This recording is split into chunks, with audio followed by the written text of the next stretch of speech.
de las siguientes características no es propia del hiperesplenismo? ¿Qué hemos dicho que es el hiperesplenismo? Una condición en donde hay esplenomegalia, sí, ¿no? Disminución de los, que dice, de más o menos pronunciada, las cifras de Matías, leucocitos y plaquetas, sí, citopenias. Médula ósea normal o hiperplásica compensadora, también. Hepatomegalia acompañante en más del 80% de casos, no. Normalización de los valeros hemoperiféricos si se procede a la esplenectomía, sí, entonces lo que no va es la D. ¿Ves? Hepatomegalia acompañante en más del 80% de casos. Entonces ahí está lo que les había mencionado, que las características del hiperesplenismo es eso, ¿no? Esplenomegalia, citopenia, médula ósea hipercelular y normalización cuando se someten estos pacientes a esplenectomía. ¿Cuál de las siguientes es la causa más frecuente de esplenomegalia? De lo que ustedes han visto a lo largo de sus estudios. Infecciones, parásitos, neoplasias hematológicas, neoplasias en general, o origen hepático portal, o sea, cirrosis hepática, a eso se refiere. ¿Cuál es? La cirrosis, ¿no es cierto? Y la cirrosis en nuestro medio, ¿por qué es? Por el colodesnutrición.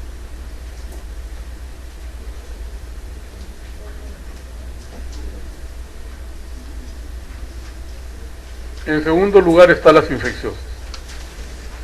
¿Cuál de las siguientes neoplasias no suele comprometer al vaso?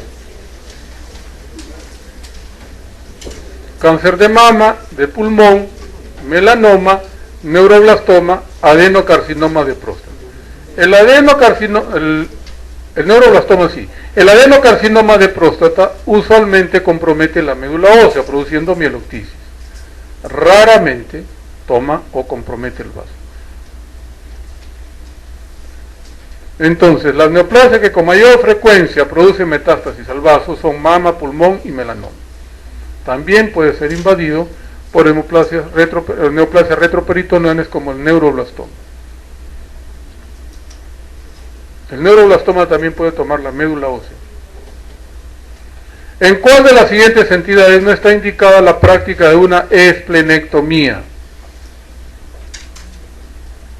Si se rompe el vaso, obvio, ¿no? Síndromes hemolíticos, sí, si son refractarios, ya hemos dicho. Hepatopatía con hipertensión portal, primero tendría que ser una derivación, porque si no, no me sirve de nada. Citopenias múltiples, sí. Hemopatías malignas también. Entonces debe ser la C. ¿Sí? La C. Que dice, pues en algunos casos de esplenomegalia congestiva puede estar indicada la esplenectomía. No obstante, primero debo corregir la hipertensión portal, porque si no de nada me serviría. En relación al ácido fólico, señale lo incorrecto. El ácido teroil glutámico o fólico es un compuesto que se encuentra en muchos alimentos, sobre todo los vegetales de hojas verdes. Correcto, ¿no? En el organismo es sintetizado por las bacterias intestinales. ¿Sí o no? Esa es la vitamina B12. El ácido fólico no tiene síntesis orgánica dentro de nuestro organismo. Las reservas en el organismo de infolato son relativamente poco importantes, entre los 10 y 12 miligramos. Una dieta equilibrada contiene folatos suficientes para cubrir la demanda fisiológica, también es correcto.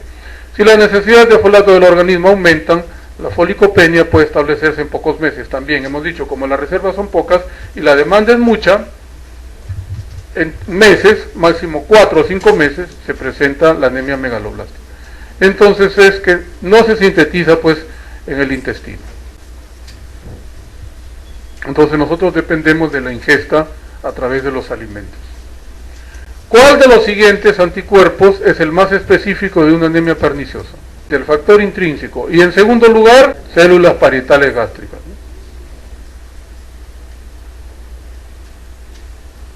Entonces recuerden que la anemia perniciosa se caracteriza por B12 baja, naturaleza autoinmune, atrofia gástrica y que no se cura.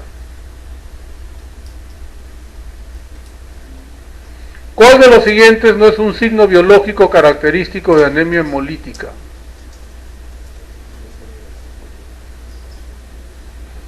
los signos biológicos para anemia hemolítica son 5 y están ahí, pero hay uno que está mal colocado. Claro, ahí dice descenso, no es la E. Entonces los signos biológicos son estos, corrigiendo el descenso por aumento de la deshidrogenasa láctica.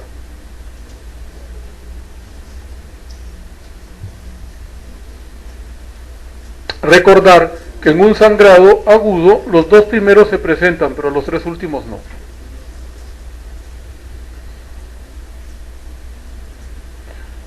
Son datos relevantes para tipificar si el cuadro hemolítico es intra o extravascular, excepto, o sea, cuando es intravascular, ¿qué voy a encontrar? ¿Hemoglobina libre en el plasma? Sí, porque es el lugar donde se destruye. ¿Aumento de la bilirrubina indirecta?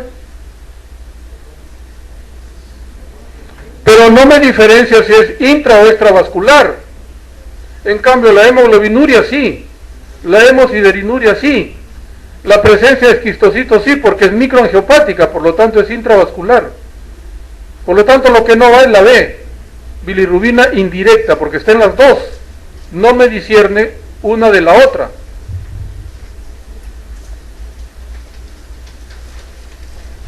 El test de Kunz directo positivo es indicativo de qué anemia? Hemolítica autoinmune. ¿Puede también ser isoinmune? ¿Qué es isoinmune? O aloinmune. Cuando es un anticuerpo de la misma especie, pero de otra persona. Por ejemplo, la incompatibilidad materno-fetal. Aloinmunización. Autoinmunización es cuando yo formo anticuerpos contra mis glóbulos rojos.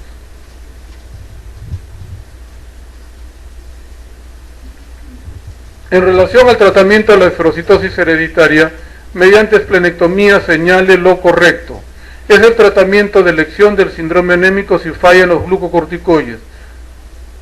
¿Doy glucocorticoides en la esferocitosis? No, entonces eso está mal. ¿Normaliza el cuadro clínico en el 50% de casos? No, casi en el 100% de casos. ¿Cura el defecto intrínseco de la membrana del glóbulo rojo? No. Habitualmente se espera que el paciente tenga más de 3 años debido al menor riesgo de septicemia. ¿A qué edad se debe hacer la esplenectomía? Después de los 6 años de edad. Porque hasta esa edad el vaso cumple una función inmune muy importante. Sus macrófagos se comportan como células presentadoras de antígenos y estimulan la síntesis de linfocitos T y B. Por lo tanto, no puedo o no recomiendo hacer la esplenectomía a menores de 6 años. Última, no es infrecuente realizar una colecistectomía durante el mismo acto operatorio. Es lo más frecuente. Por ejemplo, nos hemos dado cuenta que la beta talasémica que tenemos, a pesar de que nosotros le pedimos al cirujano que al hacerle la esplenectomía le haga la colecistectomía, en la última tomografía que le hemos hecho, tiene los cálculos en la vesícula, o sea que iba a decir una lisura, no le hizo la colecistectomía. Y vamos a tener que reprogramarla porque tiene cólicos. Así que cuando sean cirujanos, por lo menos lean ustedes, ¿ah? Porque quieren ser cirujanos. Entonces, no es infrecuente, pues, o es frecuente realizar durante el mismo acto operatorio de la esplenectomía una colecistectomía. Y recordar que la esplenectomía se debe indicar en mayores de 6 años. ¿Cuál de los siguientes no es una eritroenzimopatía? Es una hemoglobinopatía, específicamente una hemoglobina anormal, una alteración cualitativa.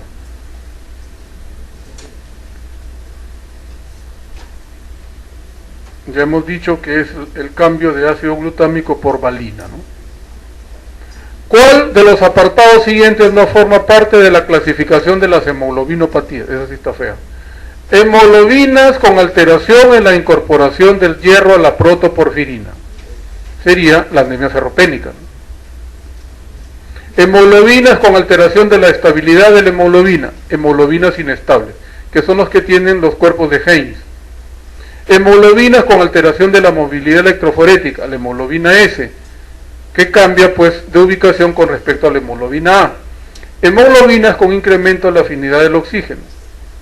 Ejemplo, la hemoglobina de Milwaukee. Hemoglobinas que no consiguen mantener el hierro en estado reducido. Entonces veremos. La primera, porque esto sería pues una anemia ferropénica, ¿no? No hay hierro en la protoporfirina, microcitosis, hipocromía.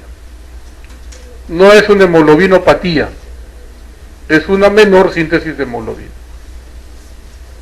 Entonces ahí está la clasificación.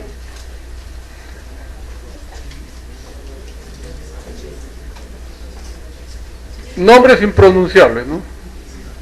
En el diagnóstico de una beta-talasemia menor, ¿qué es la beta-talasemia menor? Es rasgo talasémico. Una cadena beta está normal, una cadena beta está alterada. ¿Qué no voy a encontrar? La hemoglobina estará normal o algo disminuida, ¿sí? Tiene una anemia leve o no tiene anemia. La hemoglobina fetal puede incrementarse hasta el 5%, sí. En cambio, en la beta-talasemia mayor, la característica es que no tiene hemoglobina A en la electroforesis de hemoglobinas y la hemoglobina fetal está muy alta. Puede estar en el orden del 70-90% de toda la hemoglobina. Y es una característica de la beta-talasemia mayor. En cambio, el heterocigoto menor no aumenta más del 5% la hemoglobina fetal. ¿Encontraré dianocitos y punteado basófilo en el frotis de sangre periférica? Sí, porque hemos dicho que los dianocitos son frecuentes de encontrar en las talasemias, sea alfa o beta. Y el punteado basófilo se puede encontrar en todas las anemias hemolíticas. Macrocitosis no hay, porque al no haber cadenas globínicas, ¿cómo se expresa la menor síntesis de hemoglobina? Con microcitosis e hipocromía, por lo tanto no hay macrocitosis. Y recuerden que cuando se pierde la relación, o cuando hay, hipocromía, se pierde la relación normal 1:3 entre hemoglobina y hematocrito. Si yo tengo 15 de hemoglobina, espero tener 45 de hematocrito, ¿verdad? En cambio, en los ejemplos que les di de anemia ferropénica, no sé si ustedes se dieron cuenta, que decía 5 de hemoglobina y 25 de hematocrito. No hay una relación 1:3, se ha perdido. ¿Por qué? Porque la síntesis celular en anemia ferropénica está normal. No hay una falla en la síntesis celular, la falla está en la síntesis de la hemoglobina. Por lo tanto, habrá mayor cantidad de rojos que de hemoglobina. En las talasemias sucede lo mismo, hay mayor cantidad de rojos que de hemoglobina.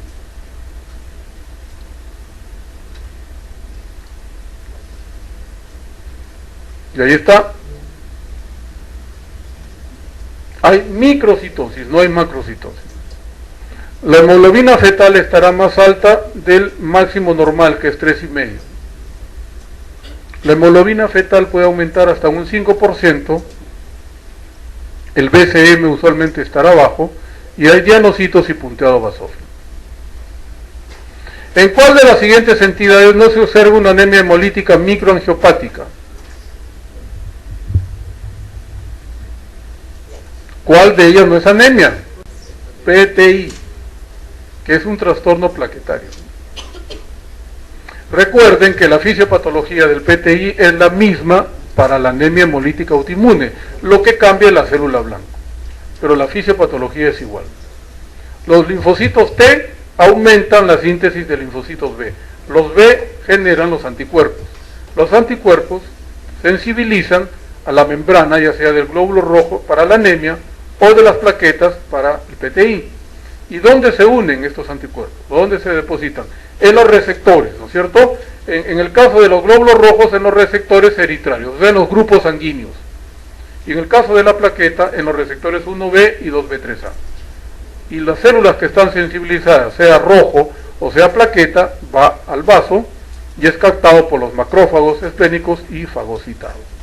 Estos macrófagos se comportan como presentadoras de antígenos y estimulan mayor producción de linfocitos T, estos de B, y se genera o se cierra el círculo vicioso. Entonces será en la B, ¿no? PTI. En todos los demás puede haber anemia hemolítica microangiopática.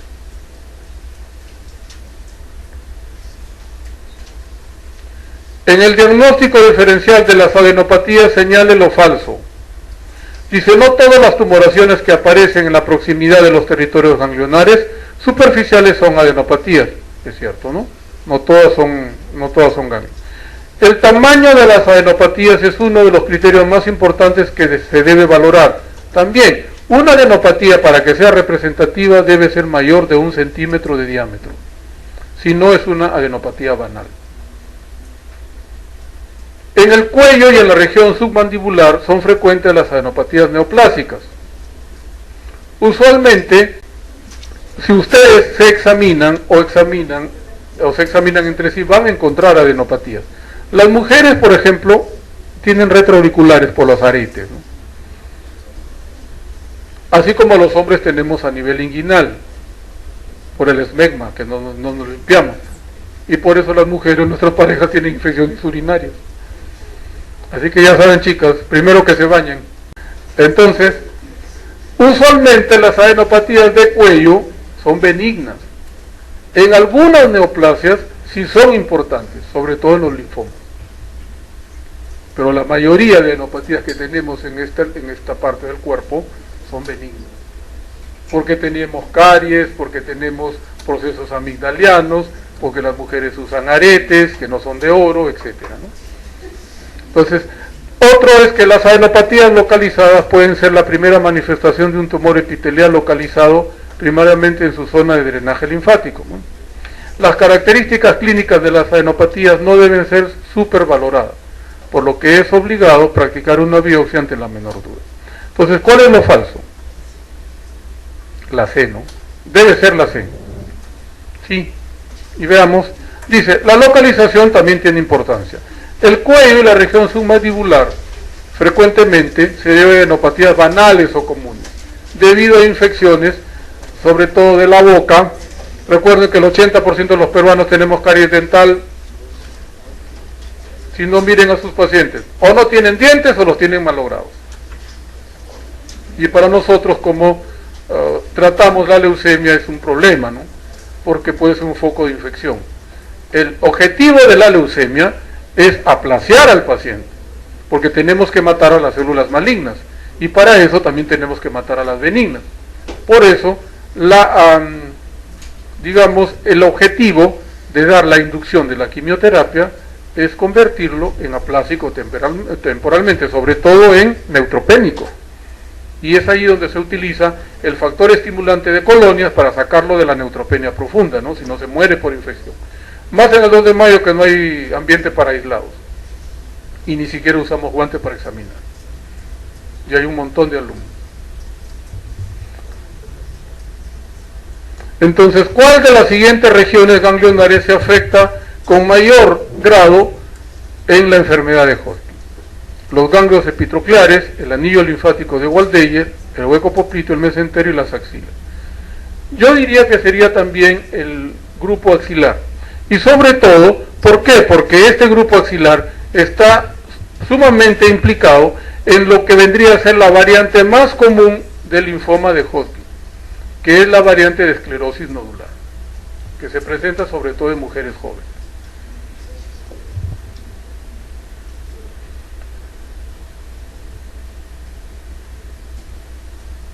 Aquí está, los supraclaviculares, axilares e inguinales son frecuentes.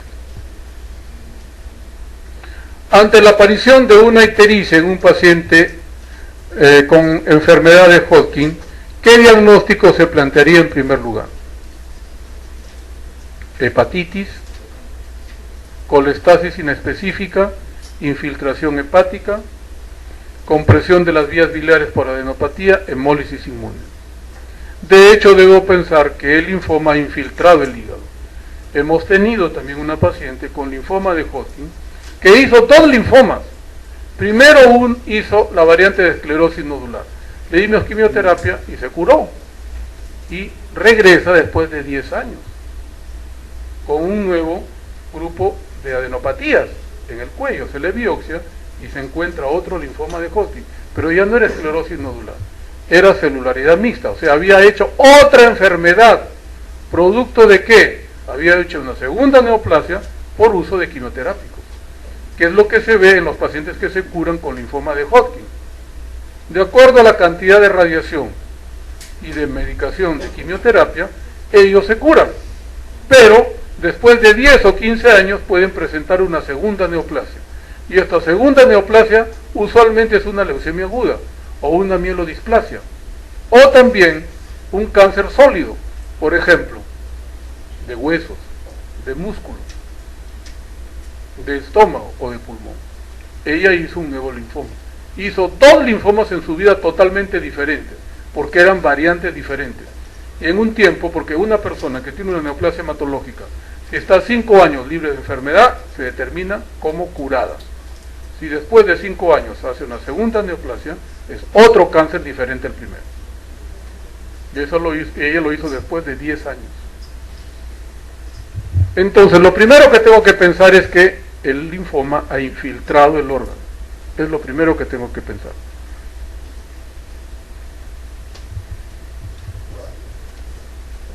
...80% de causa es por infiltración del órgano.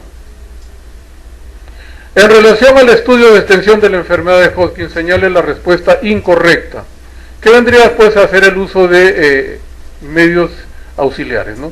La tomografía es una exploración imprescindible en el estudio del tórax. Obviamente, recuerden que el 80% de masa mediastinal se debe a linfoma, Hodgkin o no Hodgkin.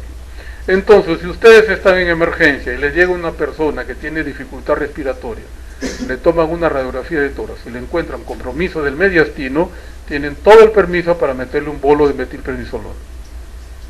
Si es un linfoma, la tumoración se reduce, ¿verdad? Y si no es un linfoma, mal no le va a hacer, porque todas las tumoraciones tienen un componente inflamatorio, y por lo menos el corticoide le va a disminuir ese componente inflamatorio. Entonces es una manera. Una vez tuvimos en emergencia a un muchacho de 14 años, también referido de la sierra, por insuficiencia respiratoria. Le tomamos una radiografía y tenía un mediastino muy grande, casi del tamaño del corazón. Le pusimos metilprednisolona, a los 3 días no tenía nada. Por lo tanto había sido un linfoma. Lo examinamos y no tenía ni un solo ganglio. Y le pusieron flor de punga, porque había que esperar que florezca nuevamente el linfoma para hacer el diagnóstico. Pero le salvamos la vida, porque si no se moría, y tiene que ser así, ¿no? Una vez tuvimos también una leucemia linfoide aguda, que no nos dijo que era asegurado, y le dimos tratamiento. Y después, seguramente como ya sintió la pegada del dinero, dijo: yo tengo seguro. Le hicimos una referencia al Rebagliati. En el Rebagliati nos pidieron la lámina de diagnóstico, porque cuando llegó allá no tenía evidencia de leucemia. Pero la inducción había sido tan buena, o su leucemia era de las más benignas, muy lábil a la quimioterapia, que no tenía rastro de enfermedad, y ya tenía 3 meses. Entonces le enviamos la lámina y tuvieron que aceptar que era una leucemia linfoide aguda. Después seguramente pues apareció la enfermedad y ya le hicieron todo el estudio y el tratamiento correspondiente, ¿no? Entonces, para que vean que cuando hay una enfermedad mediada por linfocitos, el corticoide mata a los linfocitos. Entonces, los linfocitos son muy lábiles a la acción lítica del corticoide. Bien, entonces, para el estudio de las adenopatías retroperitoneales se emplea la linfangiografía y la tomografía, es cierto, ¿no? Si la tomografía es normal, ya no es necesario practicar una linfangiografía. Bueno, se dice que son complementarios. La tomografía detecta adenopatías en territorios no accesibles a la linfografía, también es cierto. Cuando en la tomografía se observan imágenes claramente patológicas, puede prescindirse de la linfangiografía. Lo incorrecto sería más o menos la C, ¿no? ¿Por qué? Porque si bien dice, si en una tomografía yo observo claramente lesiones patológicas, ya no le hago la linfangiografía. Pero si no me muestra una lesión que yo estoy esperando, debo realizar la linfangiografía. O sea, son complementarias, pero la tomografía normal no me exonera de una linfangiografía, más bien debo realizarla, si es que tengo la sospecha de una enfermedad linfomatosa. ¿Cuál es el tratamiento de elección en el estadio 2 de la enfermedad de Hodgkin? Habíamos dicho los estadios, ¿no? 1 enfermedad muy localizada, un solo grupo ganglionar. Más de un grupo ganglionar, pero respetando el límite del diafragma. 3, a ambos lados del diafragma. 4, compromiso extralinfático. Entonces, en los pacientes que tienen linfoma, sea Hodgkin o no Hodgkin, y están en enfermedad localizada, estadio 1 y 2, y no tienen síntomas sistémicos porque son A, el tratamiento de lesión es la radioterapia.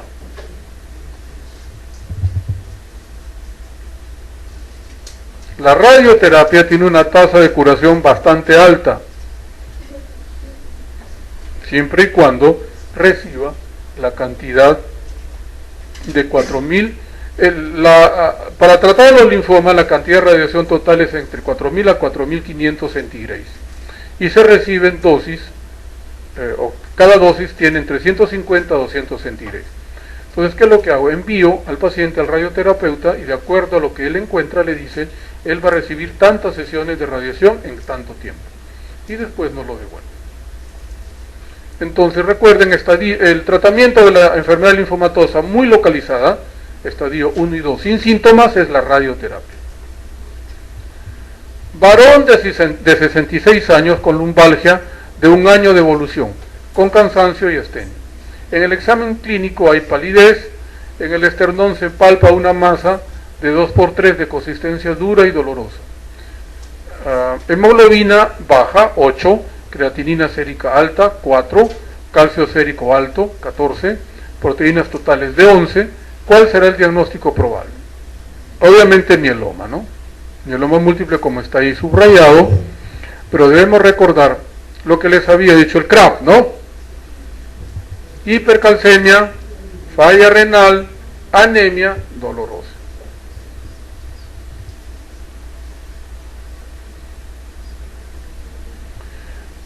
En relación a la prevalencia de la leucemia aguda linfoide, señale la respuesta falsa. La leucemia linfoide aguda común, que es CD10 positiva, esa es la característica de la LLA común, es más frecuente en los niños. Es correcto. La leucemia linfoide aguda de estirpe T es más frecuente en mujeres mayores.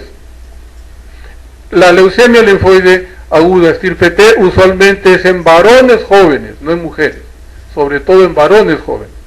La variante más infrecuente es la LLA-B. Por ejemplo, la leucemia tipo Burkitt o L3 es B y B madura. Prácticamente no se cura. La leucemia linfoide aguda común, CD10 positivo, 50% de los casos se presenta en los adultos. También es cierto. Mayor frecuencia de formas pre-B en adultos que en niños. También es cierto. Entonces, lo que no es correcto es la B. La LLAT es más frecuente en mujeres, sean jóvenes o mayores. Usualmente es en varón joven, no en mujer. ¿Cuál de las enfermedades siguientes no es un síndrome mieloproliferativo crónico? Hemos dicho que los mieloproliferativos crónicos son 4, ¿no? Policitemia vera, leucemia mieloide crónica, trombocitosis primaria y mielofibrosis. ¿Cuál sobra allí? El que está en rojo hematológico. Leucemia mielomonocítica crónica, que es un síndrome mielodisplásico. Ahora entonces, ya que estamos hablando de mielodisplasia, recordemos a las mielodisplasias. Anemia refractaria, primera mielodisplasia. Segunda, anemia refractaria con sideroblastos en anillo o sideroblástica. Anemia refractaria tipo 2. 3. Anemia refractaria con exceso de blastos, más del 5% de blastos. Y ahora, leucemia mielomonocítica crónica. ¿Por qué? Porque la ARET, que terminaba en T, es decir, anemia refractaria con exceso de blastos en transformación, ahora se reconoce como una leucemia aguda. Porque ¿cuál es el criterio de agudeza para leucemia ahora? Blastos mayor del 20%. Y la ARET, que termina en T, tenía entre 20 y 29% de blastos, porque antes el criterio mayor para leucemia aguda era más del 30% de blastos. Como ha bajado el porcentaje, ahora la ARET, con T al final, anemia refractaria con exceso de blastos en transformación, es una leucemia aguda. Entonces son 4 las mielodisplasias clásicas entonces. Repito, anemia refractaria con siderocitos en anillo o sideroblástica, anemia refractaria con exceso de blastos entre 6% y 19%, y la leucemia mielomonocítica crónica.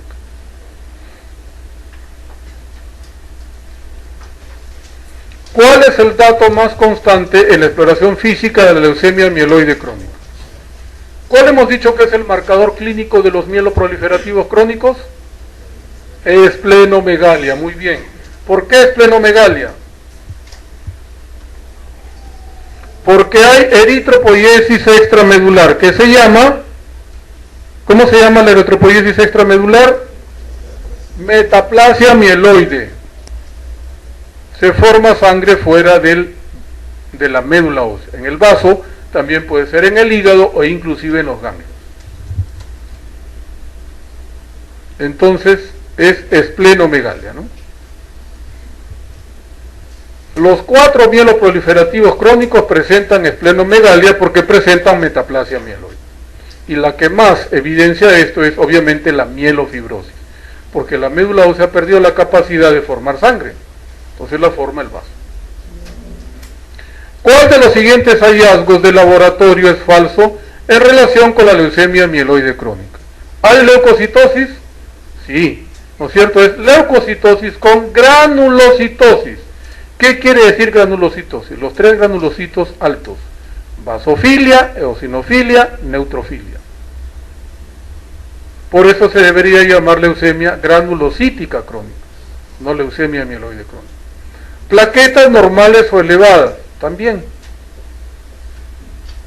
Puede observarse degranulación de los neutrófilos, es decir, alteraciones cualitativas de los neutrófilos, también es cierto. Predominio de los metamielocitos sobre los mielocitos. Usualmente, cuando hacemos la fórmula diferencial, encontramos más mielocitos que son anteriores en maduración a los metamielocitos que son más maduros. Hay predominio en realidad de mielocitos sobre los metamielocitos. Y usualmente lo que hay más son segmentados, porque como es una leucemia crónica hay diferenciación. La sangre periférica revela lo que está pasando en la médula ósea. Por lo tanto, muestra toda la gama de maduración de la serie mieloide. Pero con la salvedad de que encontraremos más mielocitos que juveniles o metamielocitos.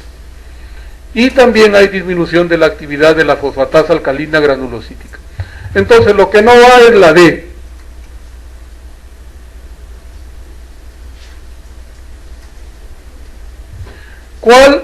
¿Cuáles son los signos físicos que caracterizan a la aplasia medular? Si es pancitopenia, gran esplenomegalia, el 80% de las aplasias medulares no presenta esplenomegalia.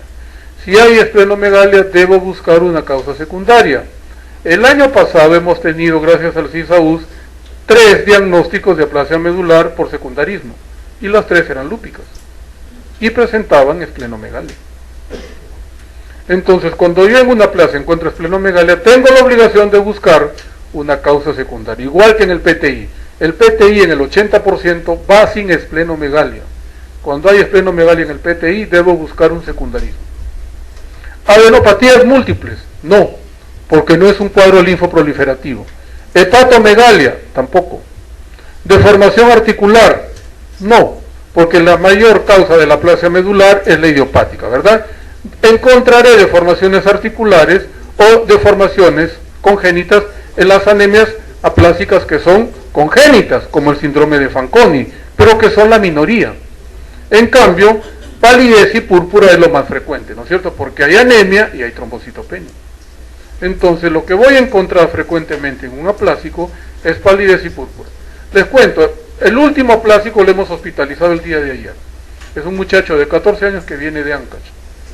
Él hace 4 meses vino a Lima y cayó en un hospital que no voy a decir cuál es, no es el mío, y lo catalogan como PTI. Durante 3 meses le han dado 40 miligramos de prednisona y lo mandaron a su casa. Entonces unos italianos que tienen una misión en Huaraz y tienen un hospital con médicos italianos dicen, este no va, porque su PTI ya debería haber elevado las plaquetas, ¿no? Siempre estaba en 5.000 plaquetas. Lo mandan a neoplásicas con el diagnóstico de leucemia. En neoplásicas lo tienen un mes, le suspenden los corticoides, le hacen 2 aspirados y no encuentran nada. Y ellos dicen, seguramente será porque le han dado corticoides, pensando en una LLA. ¿No es cierto? Si es sensible a los corticoides, le borraron pues la leucemia, ¿no? Hasta que al mes le hacen una biopsia de médula ósea. ¿Y que encuentran? Aplasia medular. Entonces, el hospital anterior le dio corticoides a una aplasia medular y le ha ocasionado un Cushing. Ayer lo hemos hospitalizado porque ingresa con 7 de hemoglobina, 5.000 plaquetas y con PT. Y con dolor de cabeza, obviamente podía estar sangrando de acá arriba, ¿no? Entonces está en pediatría, le hemos pasado plaquetas y le hemos ya hecho el caso especial para que le compren la gamma globulina y darle el tratamiento. Mientras eso se da, porque más o menos son 2 semanas que dura el trámite, le vamos haciendo los exámenes de laboratorio para ver si tiene secundarismo o no. Bien, ahí hemos terminado.